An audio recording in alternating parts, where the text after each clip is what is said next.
तर सुधीर मुनगंटीवार यांनी बहीण भावाच्या नात्याचा अपमान केला असं उद्धव ठाकरेंनी म्हटलं। मुनगंटीवारांनी केलेल्या वक्तव्याचा उद्धव ठाकरेंनी समाचार घेतला आहे। मुनगंटीवार विकृत बुद्धी नसलेला माणूस असं उद्धव ठाकरे यांनी म्हटलं।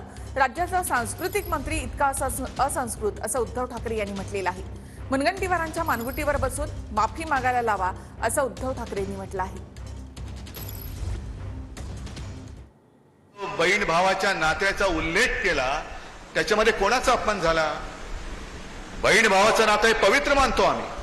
त्या नात्याचा तुमचा एक विभत्स विकृत बुद्धी नासलेला माणूस आणि दुर्दैवाने तो सांस्कृतिक मंत्री, एवढा असंस्कृत माणूस राज्याचा सांस्कृतिक मंत्री असू शकतो? काय संस्कार त्याच्यावरती तुम्ही केलेत आणि तो आमच्याकडे करतोय? ज्यांना असं वाटतं की इकडे जरा काही बोललं की महिलेचा अपमान झाला, त्यांना सांगायचंय की पहिलं जाऊन त्या मुनगंटीवारच्या मानगुट्टीवरती बसा आणि संपूर्ण देशातल्या महिलांची माफी तुम्ही मागा।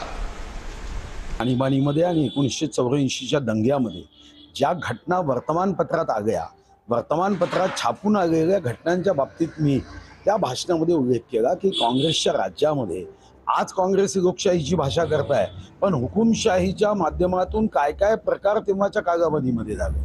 निरपराधांना डांबलं, पत्नीच्या समोर पतीला जळत्या ट्रकमध्ये टाकलं, भावा बहिणीच्या संदर्भात जी घटना वर्तमानपत्रात आली ती मी दिली।